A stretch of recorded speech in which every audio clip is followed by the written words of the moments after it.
Welcome, everybody, to Week 12 of the Cincinnati Bengals weekly show on the Grueling Truth Radio Network. Sound like I had a hard enough time saying that, about like Mike Nugent kicking an extra point. I'm your host, Mike Goodpaster. I want to welcome in former Cincinnati Bengal linebacker Joe Kelly. Hey, what's going on, Mike? Another hard week, man. Another hard week. Another disappointment. It's unfortunate. The crazy thing, Mike, we're a game and a half out of first. Yeah, but it might as well be 10 games the way we're playing, Joe. Yeah, exactly. Last night, Steelers didn't look good again. Beat the Colts 28-7, but it was more of the Colts beating themselves. Basically, the Cincinnati Bengals season comes down to this week, I think, Joe, in Baltimore. No doubt. This is, it's a division game. We are out of excuses to lose. We're out of almost winning. We're out of almost doing one or two more things to win. Right now, it's either win or you go home. Period. Yeah, because at 3-7-1, they're done. Yeah. You don't have a chance. You will not get in at 8-7-1. At least we get to keep Mike Nugent for another week. It's just incredible, man. It's incredible to me that you don't at least have a couple kickers coming in to look at them. I mean, it's still. I know football is different, Mike, now than it was years ago when we played. But when you are consistent in missing extra points and field goals, at least I'm going to bring somebody in to make you work harder, concentrate more, let you know that, hey, this may be your last week in a Bengal uniform, and it's none of that. I just don't see the sense of urgency from the top. I don't think Marvin Lewis necessarily wants to keep Mike Nugent. I couldn't imagine that. At least I hope he doesn't. I can't imagine that he's just standing pat and saying, okay, you pretty much cost us this game, the game before, and the game before that. And we're talking extra points, field goals that would ultimately have decided, the game. In the Redskins game, he definitely lost in the game. Yeah. This one was kind of more of a team effort, but those 2 points, how many times do you see a guy miss a kick in a game and it comes back and that's the reason you lost the game? Yeah, it's tough, Mike. It's tough as a fan. It's tough as a former, Bengal, but just a year ago, fan of the Bengals, and you go in and every week you're hoping that things that get done, things that change. They'll at least make me believe there's a sense of urgency. And make me believe that you're trying to win, that you care. Yes. I'm sure it's fans. And it's not everybody, but it's enough people in there. It's enough. This player blowing assignment. This player, not doing this. I think holding those guys to 16 points. You can't ask a defense. No, they played good in spots, bad in spots, but in the National Football League, you can't really ask your defense more than to hold an opponent to 16 points. It's. And really though, Buffalo was just as bad as the Bengals in that game, but the Bills have got more injuries than the Bengals even. Now the Bengals lose A.J. Green. So you got to have Tyler Boyd or Brandon LaFell or James Wright or one of those guys step up. Yeah. You have no choice, and I just don't. I don't see. I don't see it. I just don't think LaFell all of a sudden now he's gonna catch 10 11 balls for 130 yards and 2 TDs. I don't see it. Now that he'll be the my number question one with LaFell is this. The New England Patriots let him leave. He wasn't making a whole bunch of money. There's a reason Bill Belichick didn't necessarily want him there. You know, it's at the end of the day, it's production. So at this point in time, based on the fact that, hey, you know, Andy has targeted you on occasions, and you either dropped the ball, didn't get any separation. So it's tough knowing that, hey, this guy is your number 2 receiver. Now he's forced to be a number 1 receiver, and it just amplifies the loss of Marvin Jones and Sanu right now, because I don't see anybody stepping up. I think Eifert, we may target Eifert a little more here and there, but all you have to do now is, you know, double him up, put somebody, linebacker underneath and safety over top, and now you have him double. So you're forced to make one of those guys step up, or we're looking at the same thing. It's just bad all around, Mike.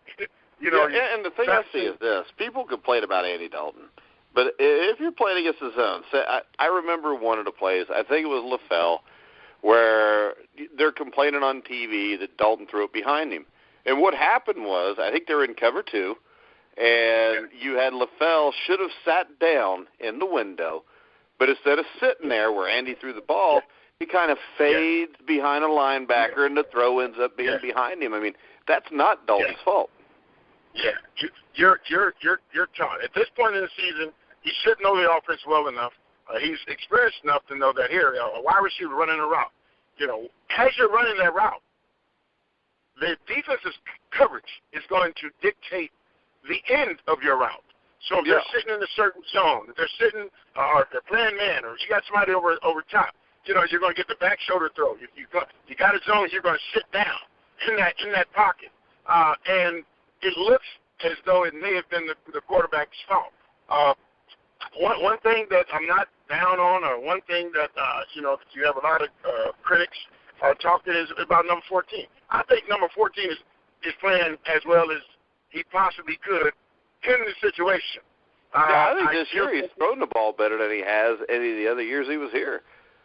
Oh yeah, his accuracy, you know, and his patience, but it's just it's unfortunate, man. It's unfortunate. And now when we look at and Mike, you always talked about. I always said, hey man, we have the personnel to win. We have the personnel to compete.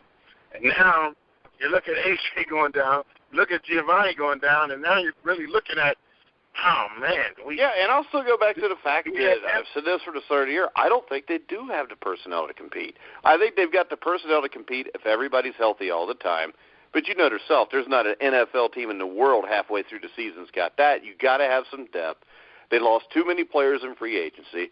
They have not drafted well, and the guys they drafted are hurt also. Yeah, it's not. It's unfortunate that this season has turned into a season that had so much promise at the beginning of the season, and even if we went out, it's still a disappointing season. It's still a disappointing season because, you know, I definitely expected the minimum we would go is 10-6 minimum. You know, looking at, you know, what we had, looking at the schedule, it's a disappointment. But then you say, okay, even if we went out, Mike, and we win the division, you know, can we compete with New England at this point? No, you might be able to play in a wild card playoff game, but you're not competing with Oakland and New England. Yeah, you know, it's tough when you look at what other teams are doing. When you look at their personnel, to me, that when you look at that, you know, it's something in the back of your mind says, okay, here we can compete. I see, you know, Oakland beating the Texans on Monday night, and they, you know, they look really good in spots. But they don't look. I wasn't in all of any facet of the game. I wasn't in all of, you know, the offense. I wasn't in all of their defense. Like I am when I watch the Cowboys. When I watch the Cowboys, they make you sit there with your mouth open, Mike. Just like of that offensive line. I mean, that offensive line is, they're going to make anybody look good as playing behind them. And that's not a shot at Prescott or Elliott because I think they're both great players. But the fact that they're both that good of players, you put them behind a line like that, you got a team that'll make your mouth dry or your jaw drop. Oh, yeah. Definitely. You look at that, but it's contagious because when you look at Dallas's defense, and you look at their personnel, I personally don't think they're that good at all. But I see effort. I see those guys flying around. I see those guys, whatever it was, if it's a run play, if it's a tackle. I see 4 or 5 hats on the ball. Yeah, because that offense has basically fed the defense, has put the defense in good positions. And when you're with a defense that has an offense that can control the clock, that can pound people and score quickly, you have a bunch of confidence. You don't have to think, I got to stop them every time, which makes you fly around more. When you're playing with the Bengals, you're thinking, I got to stop these guys on every drive, and that's not what Dallas's defense has to think. Yeah, so that energy that we had last year.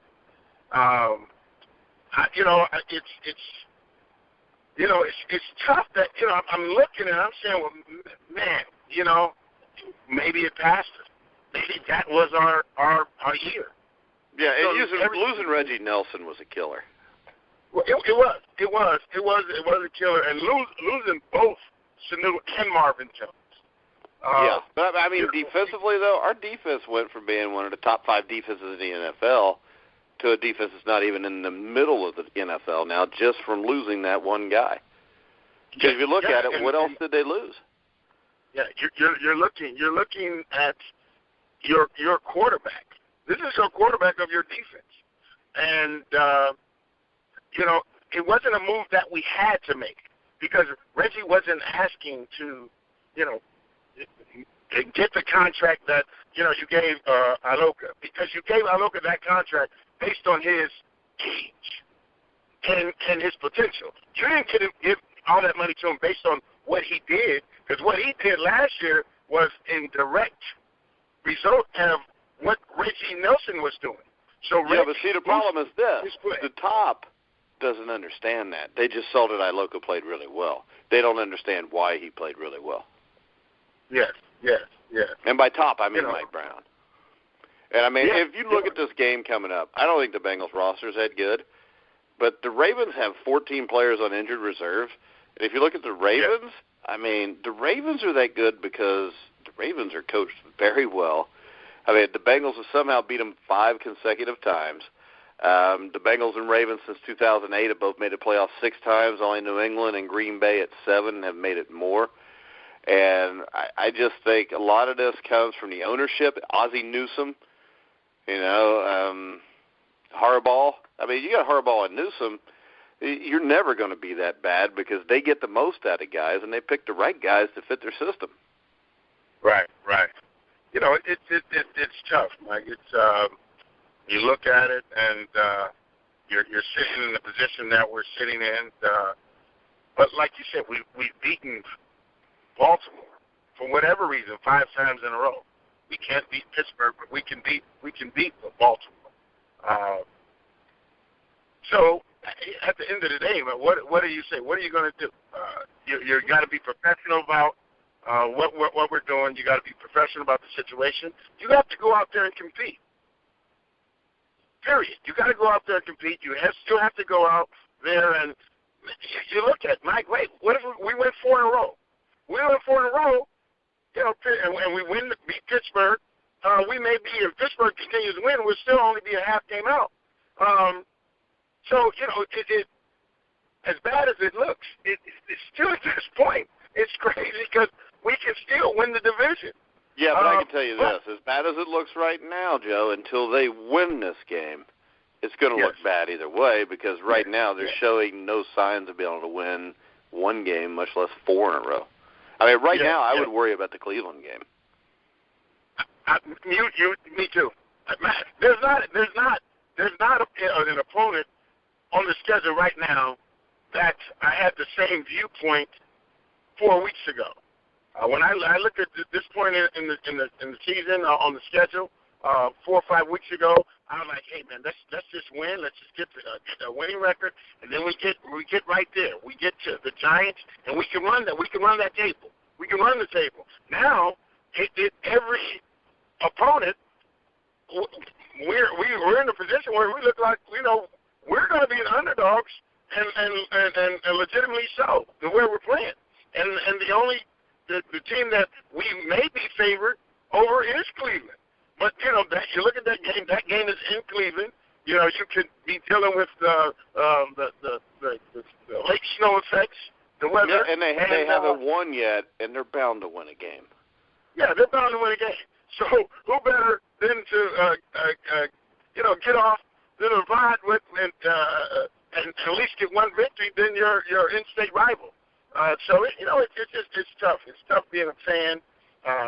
It's tough backing the Bengals, but at the end of the day, Mike, you and I, along with a whole lot of other Bengal fans, we're still hoping.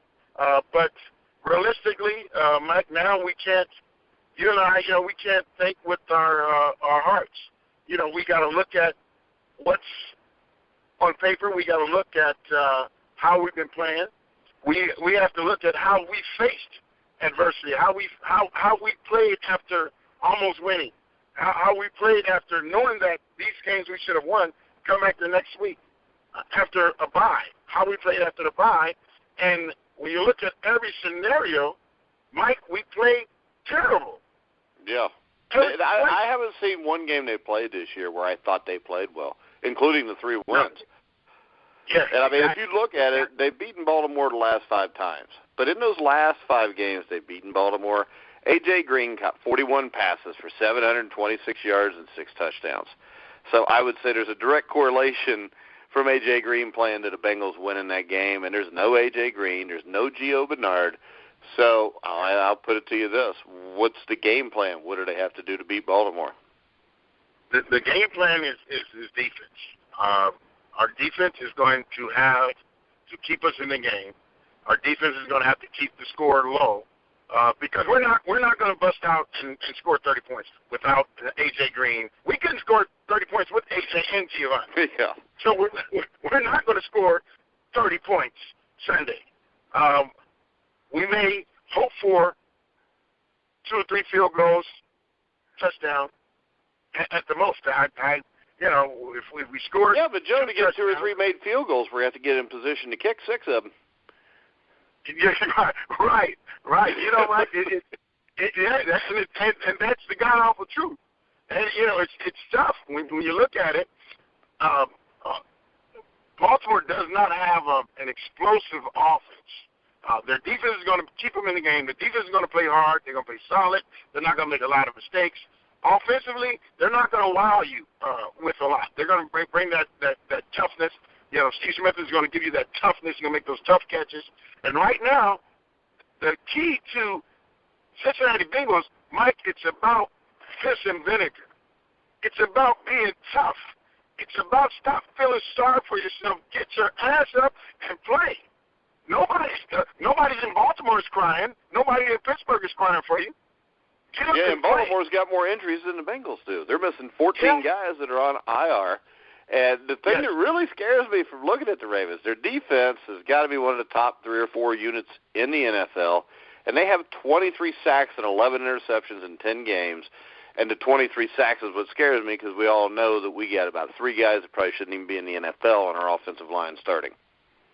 And what happens when you're a defense and every week you're playing an opponent, and then you look at that film. So by Sunday, I'm telling you, Baltimore's front 7, they're licking their chops because they're seeing our offensive line get their ass kicked by the Giants. You run down the line, and you see defenses just totally dominating. So me, as a Baltimore Raven defensive player, I'm looking at, please play number 7. Let's keep the center in the guard combination. We're going to do that. Defensive coordinator, I'm telling you, he is drawing up stuff that he's going to go at these guys. He's going to go at these guys hard, and he's going try to continue the dominance that every other defense has had against our offensive line. Well, you know what I'm worried about? I'm worried to come out with just their defensive line and not have to blitz anybody and still get pressure, because if that happens and they've got 7 guys into coverage, they're going to be able to eliminate Tyler Eifert pretty easy. Yeah. You know. Because, I mean, why would you blitz? I mean, it's just wasting bodies. If you're going to get to the quarterback in 2 seconds anyways. Yeah. I mean, because let's face it, and they've got Elvis Dumerville will be back this week too, I believe. Oh, wow. That sucks. Yeah, you know what? That's the same thing Cedric Agboué said when he heard it. Only he said, "Oh shit, right. I'm in trouble." Yeah, man. You know, I should have stayed in graduate school. I shouldn't have come to the NFL. But I mean, exactly. That's the problem. I mean, and when I see it, I think Baltimore can score 30 points. Not offensively, but their defense will give them short fields. Their defense is going to cause turnovers. And what eventually is going to happen, no matter how good a quarterback you are, you get this deep into a season when you're getting hit as much and sacked as much as Dalton is, and with wide receivers that are going to be out of position, he may throw 3 or 4 picks. Maybe none of them are his fault. They're all going to be forced by a bad offensive line or bad routes by wide receivers. But I just think the Bengals are going to turn the ball over. And I would like to see, if they're going to lose the game, I'd like to see them lose it on a Mike Nugent missed field goal. And to force their hand, Mike, that's a little sadistic as a Bengal fan. Yeah, but you know what? As a Bengal fan, the only way things get done are when it's done sadistically. Right. You know, and it's such, like a guy. What do you have to do as far as we look at? We analyzed all the games this year, Mike, and we're looking at number 7. And number 7, he couldn't play for you right now. Mike, he couldn't. He's that guy. No, and I just got done coaching high school football, so. You know, and at what point do you say, well, man, this guy right now, this guy is not that good. I have a solid, veteran in Winston. Put him in there and, stop throwing him in the fire, 2 series, throwing him out. Because even as a veteran, you still want to get into the flow of the game. You're going up against a defensive end, so you want to see how he's coming at it. Is he going to bull rush you? If he's trying to swing you? And the thing that blows my mind, Joe, is this: with your offensive line, you want all those guys to be cohesive together, and they can't be when you're pulling a guy out every other series. Yeah. I mean, they're never going to get in sync together, which takes a while to do.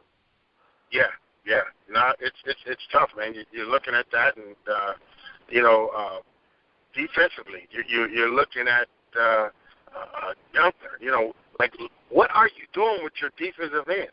You're looking at your sack total. Stop trying. This is the NFL. Stop trying to fool someone. Stop trying to trick these guys and just play to your strength. Rush. Yeah, let them rush. Let these other guys play and earn their money. Let Carlos Dunlap rush the passer. You do that. Stop doing all these things. You're trying to trick. Nobody is tricked about that, because if I'm an offensive guy and I look at Dunlap and I can look at his mannerism and his expression and know, hey, he's going to be covering our back out of the backfield or a tight end. Let's go there. I know guys are smart enough, teams are smart enough to see what I see as an old ex-NFL player, and I'm looking at the defense. I know when this guy's dropping because he's pissed. And you continue to do it. You continue to do these things. You continue to go against your strength. Those guys, the defensive line is the strength of your team, Mike. Period. Yeah, and he's basically eliminated the strength of our team. You did. I mean, you can call it what you want to call it. They lined them up side by side at linebacker 3 times the last game. Now, they blitzed them all 3 times. The first time it worked, they got a sack. But the other 2 times, everybody knew what was going on, so it didn't work. Yeah. And then you had no pass rush from the defensive ends. Yeah. So, it's tough. I look at it and I'm saying, man, this guy's a defensive coordinator in the NFL. And I've been out the game a long time. But I'm looking and I can see different calls that you can make. I can see different things that you can do. When your guys are sitting wide open, what are you? Either that you have these guys still at this point in the season so confused about your offense. You're trying to do so much that these guys are so confused that they continue to be out of place. They continue to put themselves in bad positions, bad alignment, blowing coverages. You name it. You name it, you see it. And when you look at a team and a team is not playing well, everything is magnified. You magnify your all your faults are magnified, all your mistakes are magnified, and that is contagious, Mike. It's contagious, just like winning. Winning is contagious. You're winning. You're walking in. You're walking in the locker room. You're on your tippy toes. Everybody's feeling good. Everybody's laughing. Everybody's going out. Everybody's busting their ass. And we're going to continue this thing. And then when you're on the opposite end, you're losing. Now you're expecting to lose. Now you're expecting to make a mistake. Nugent is in his own way. Nugent, you just didn't wake up today and forget how to kick the football. This is what you're doing in your life. With kickers, it's always in the head. Yeah, and the thing is this. If he just missed 2 extra points last week, but he was making 85, 90% of his field goals, I could understand keeping him. But his field goal percentage is 75%, which if this was 1980 would be fine. But it's not. I mean, most good kickers nowadays, 85 to 90% on field goals. So, I mean, it's not like you can say, well, he missed a couple extra points, but he's making everything else, because he's not. Right, exactly. But so, what's your pick in this game? I'm looking at no AJ. I'm looking at no Giovanni. I'm looking at a defense whose confidence has been taken, and whether or not it's because of what they're doing, what they're not doing, I just don't see it. I don't see that swag. I don't see that confidence. And you're going into Baltimore, and I see them competing early. But I see, once again, a blown assignment by one of the safeties. I see Gunther making a call and dropping Dunlap in coverage, and as a result, you're not getting any pressure. I see the offensive line getting dominated. And I see Flacco and those guys not making mistakes and going into this thing, and I'm looking at a score of Baltimore 24, Bengals 10. Damn, Joe, you almost picked my score again. Only I don't see how the Bengals are going to get an extra point. 24-9. I think it is. I'm going to say 27-6, since I got to jack them up 3 points. It doesn't sound like I'm copying off of you, but I think 27-6. Of course, it'll be a touchdown with a missed extra point.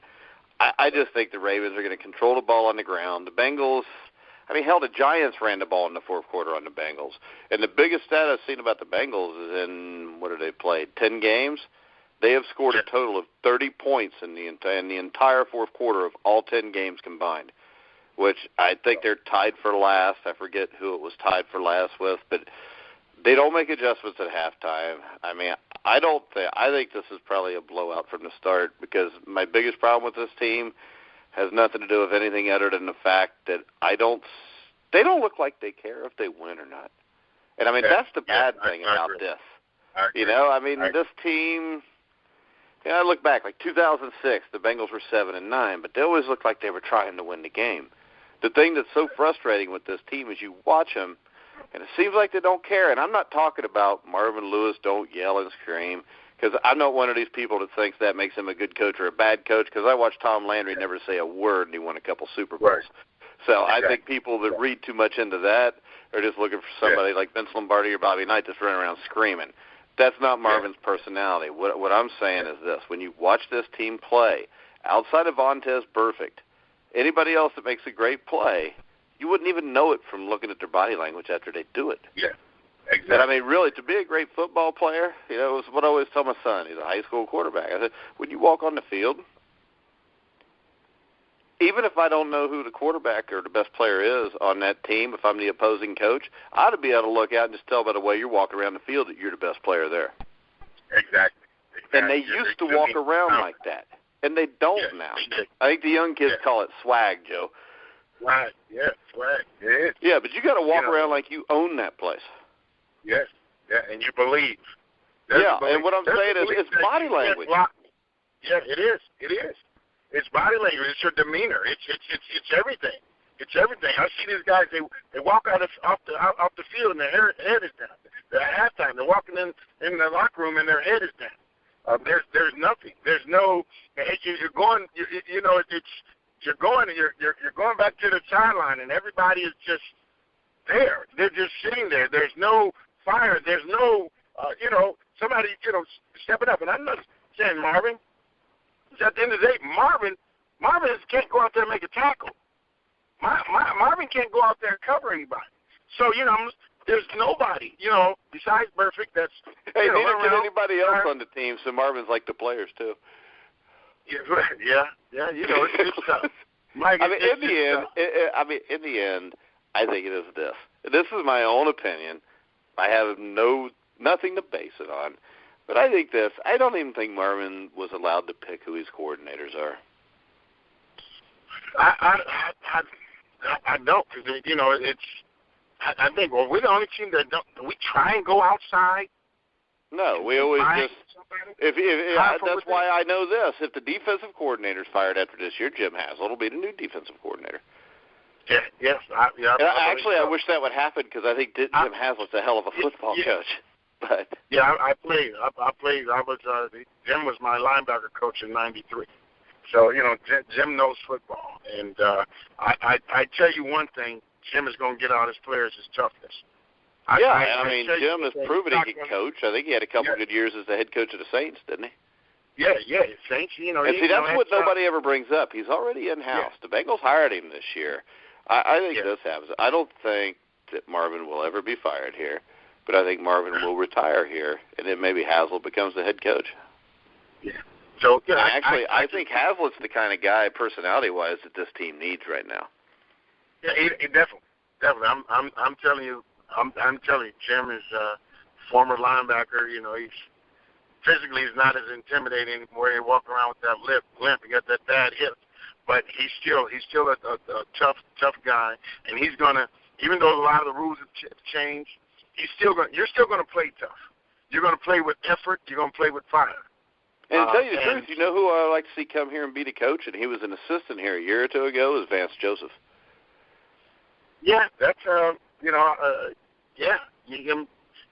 now, Mike, I think we'll take any damn body. No, we won't. I don't want Paul Gunther. I don't want Paul Alexander. Okay, right. Yeah, well, let me stop there. Yeah. Paul Alexander's my nightmare. Yeah, I would rather them bring Dave Shula back than Paul Alexander. Oh my God! We have to move them. Mike, we got to choose another. We might as well be Pittsburgh Steelers fans, and that'll never happen. But no, because I've got all my teeth, Joe. Plus, I'm not. I can read and write. So right there, that's three strikes against me. I can't be a Steeler fan. Right, exactly. Yeah, it's tough, man. So. And you went to Washington, not Ohio State, so you can't be a Steeler fan.